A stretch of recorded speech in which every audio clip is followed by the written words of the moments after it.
فَلْيَحْذَرِ الَّذِينَ يُخَالِفُونَ عَنْ أَمْرِهِ أَن تُصِيبَهُمْ فِتْنَةٌ أَوْ يُصِيبَهُمْ عَذَابٌ أَلِيمٌ۔ ان لوگوں کو ڈر جانا چاہیے جو امر مصطفیٰ کی مخالفت کرتے ہیں۔ ایک صحیح سند کے ساتھ ایک واقعہ نقل ہوا، سن لیجئے۔ جو امر مصطفیٰ کی مخالفت کرتے ہیں، جو میرے پیغمبر کی حدیث کے اندر شک کرتے ہیں، جو سنت کی مخالفت کرتے ہیں، ان لوگوں کے لیے میرا پیغام ہے۔ صحیح سند کے ساتھ ایک واقعہ ہے۔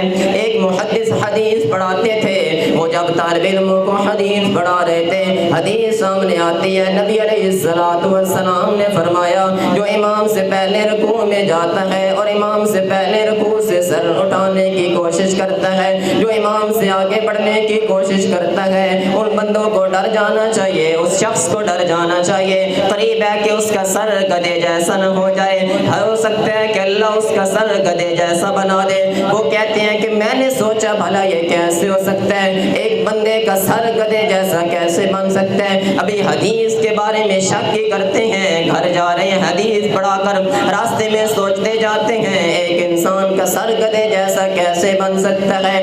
سوچ رہے ہیں جب گھر پہنچتے ہیں اچانک سر وزنی ہو جاتا ہے، شیشے میں دیکھتے ہیں تو اوپر والا سارا دھڑ سر اور چہرہ گدھے جیسا بن چکا تھا۔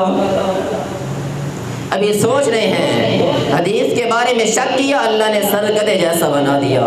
پھر 10 سال گزر گئے، 10 سال گزر جاتے ہیں، طالب علم آتے ہیں، حدیث پڑھتے جاتے ہیں، سینکڑوں طالب علم پڑھ کر فارغ و تحصیل ہو جاتے ہیں۔ یہ محدث پھر آتے ہیں، سر کے اوپر پگڑی باندھ کر، چہرے کے اوپر نقاب کر کے اس انداز میں حدیث رسول پڑھانے کے لیے آتے ہیں۔ 10ویں سال جو طالب علم پڑھنے کے لیے آئے، کہتے ہیں استاد جی ہمیں ایک بات کی سمجھ نہیں آئی، آپ کیا عورت ہیں جو چہرہ چھپا کر ہمیں حدیث رسول پڑھانے کے لیے آتے ہیں، ماجرا کیا ہے؟ کہتے ہیں بیٹو مجھے مہلت دے دو، کل جب صبح پڑھانے کے لیے آؤں گا اپنے چہرے سے نقاب اتار کر کے آؤں گا۔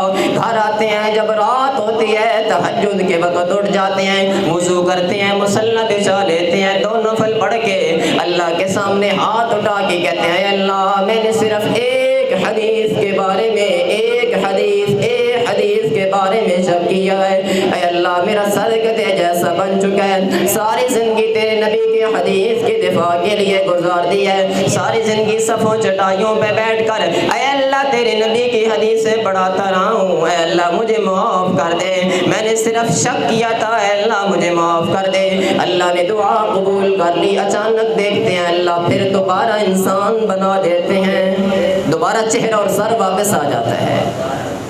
میرے محترم بھائیو، امر مصطفیٰ کی مخالفت انسان کو کبھی بھی نہیں کرنی چاہیے۔